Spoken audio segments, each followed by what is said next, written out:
Yes team, welcome back to the channel. If you are new around here, this is a channel devoted to triathlon, Hyrox, trail running and everything in between, in the pursuit of just living a, energetic, stronger, fitter, healthier life. If you're wondering who the hell is this half-naked bloke spinning up on a turbo trainer, my name's Tom. I'm a dad, first and foremost, a coach, an army veteran, and ultimately I spend my time just putting myself in the bin, training for and competing in various events, from ultramarathon running, Ironman triathlon, obstacle course racing, and pretty much Hyrox, of course, and pretty much everything in between. I say Hyrox, of course, like I'm in my 40s, I turned 42 the other day. I guess we're tagged with that millennial label, and I think every man jack in their 40s is getting into Hyrox, and why not? Because it's bloody brilliant. A good old thrashing. Anyway, you might be wondering why on earth I'm sat on the turbo trainer spinning my legs. Well, this series I've called the Cool Down Chronicles, and ultimately it's just a place for me to get out thoughts that I've either had during my session or just thoughts I've had during the week, often sparked by conversations I've had in real life, whether it be with my coached athletes, friends, family members, or just generally people in the DMs on Instagram and other social media platforms. And what I want to talk about today is, I mean, genuinely, it may very well be the biggest life-changing piece of advice that I've ever given or ever received. And on the surface, it seems really simple, but I'm going to go into a real nuanced piece of the puzzle at the end, which stops this just being another alpha bro shouting at you about discipline beats motivation, embrace the grind, because it's not that. I don't subscribe to that, but on the surface, yeah, it might seem a little bit like that, but that's not what I'm getting after. So we're going to go through it, and then I'll talk to you about the nuance and why that's important. So ultimately, the advice is that when we're pursuing anything to do with our health and fitness, right, and I literally mean anything, from training to our nutrition, hydration, sleep, general activity, absolutely everything and anything, it can be a little bit overwhelming, right? You can think, oh, Christ, there's just so much to do. I've got to eat well, I've got to exercise, I've got to train. What does that look like? Have I got a plan? Can I find a plan?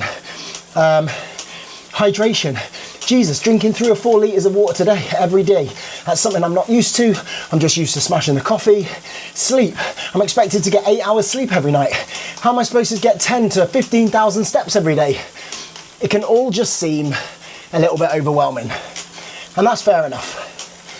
But if you just break that down into tiny little component parts and think about what is the first thing, just the one micro action that you can do in any one of those areas, you'll see that they are really simple.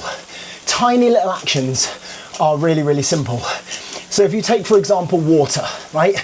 And I say water because it's the easiest one to get right, but ultimately, so many people just don't drink enough water. And when they say, yeah, I'm pretty good at drinking water, and I say, how many litres have you drunk today? They'll say, oh, I don't know.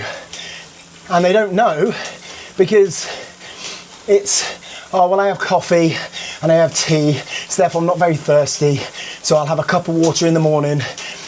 But ultimately, our bodies need 3 to 4 litres of pure, fresh water every single day. And when you put it like that, that is a lot of water to drink for most people. I am a sweaty bugger, as you will see. And so therefore, I know that I need to drink a lot more. So I drink a minimum of 4 litres every day. And that does not include the water that I've got with my sessions. But the way to break it down is don't think about drinking 3 litres of water. Think about starting your day with one single glass. Just one single glass. Before you have a coffee, before you have tea, before you have anything else, just one little glass. That is your first action. And that's really easy. Just start with one. And I almost guarantee that if you start your day with one glass of water, you will drink more throughout the day. You just will. When it comes to bedtime, when it comes to sleep and getting 8 hours a day, the single action that you can do is just to raise your awareness of what it takes to get 8 hours sleep.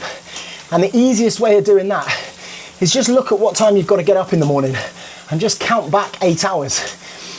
If you need to get up at 6, just count back 8 hours and go, right, I've got to be in bed asleep at 10.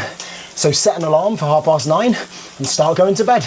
It's a real simple action, but just take that one step, even if it is just to do the calculation, to take 8 hours back. Just grab that awareness. That could be the only thing you do, but just do that one action.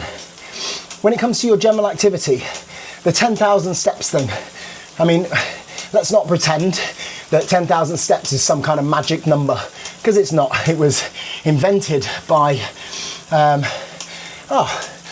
that's mega. I think that's the first Nepali cyclist I've seen on Zwift. That is absolutely mega. I was a Queen's Gurkha signals officer, Jai Gurkha. So I definitely have a love for the Nepali people. Oh, the people of Nepal. Anyway, get back to it. 10,000 steps. It's not a magical number. Like, it's really not. It was invented by a Japanese company that wanted to sell pedometers. However, getting out and moving more than you already do now is going to be a step in the right direction, pardon the pun. So just even making yourself aware of how many steps you do right now. Like if it's 6,000, 8,000 on average, then maybe just try and add 500 steps to that and then hit it every single day. And if you think, oh fucking hell, 8,000 steps, that's just too much, just start with a 15-minute walk. Everyone has got time for a 15-minute walk. Like, just do that. That could be your first thing. That could be the one thing. When it comes to nutrition, don't think about it as I've got to be absolutely perfect every single day. Just plan one meal. Just do that first thing. Just plan that one meal. Could be breakfast. And then maybe just repeat that every day, just to give yourself a little bit of consistency, because that will start to build a really powerful mindset, a confidence that you are becoming, or at least want to be who you say you want to be. At least you are actually making moves in the positive direction. And then when it comes to training, we can build these elaborate training programs. You could get a coach, to do it for you, to take all of that guesswork, to take all of that decision making out of it. You could do all of that. But unless you're going to actually do the sessions, kind of doesn't really matter what you do. Whether you have a free program, whether you just get ChatGPT to write you, whether you get ChatGPT to just write you some generic program that isn't built around you properly, that has no understanding of what real life entails, being a parent, doing the school run, being a full-time professional, right? But it doesn't matter whether you get a coach, have a free program, go into the back of a magazine, like copy someone else's, it doesn't matter unless you actually do it. But then it can again be overwhelming. So just commit to just doing the first thing. And when it comes to training, it doesn't have to be committing to do the first exercise, the first workout in the week. It could just be the first action. So if it's a run, let's say it's a half an hour run, and you're like, I really cannot be bothered doing this. Just put your trainers on. That's the first action. If it's an interval session and you're like, oh, I really can't be bothered with these interval sessions, just do the first interval. Just do it. and then think, could I get that second one done? And then by the time you get into it, you're probably going to want to do it, right? And that's what sparked this video here. This session that I've just done was absolutely honking.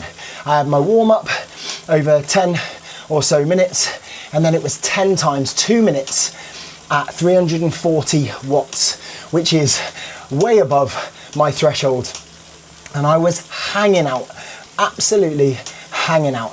But once I got that first interval done, I knew it was going to be hard, and I went into it with hesitation, right? Once I got that first interval done, I started feeling better. So then I went for the second and the third.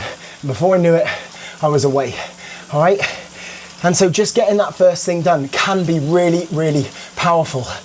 But I did say that there was a little nuance in this. This is not just some alpha bro telling you discipline trumps motivation and all of that.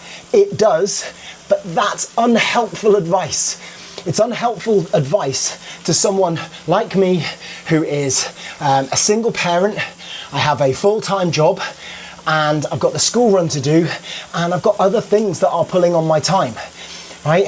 It is unhelpful to just say, get on with it, discipline over motivation, blah, blah, blah. So what you have to do is you have to give yourself permission to only do that first thing. And then if you quit, if you stop, that is okay.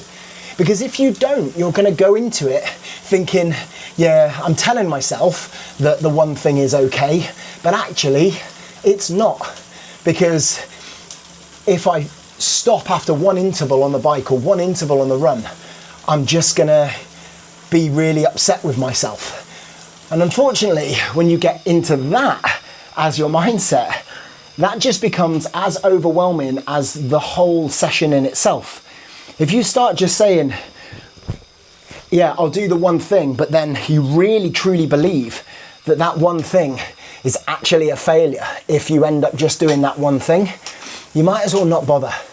So that's it. That's the whole piece of advice.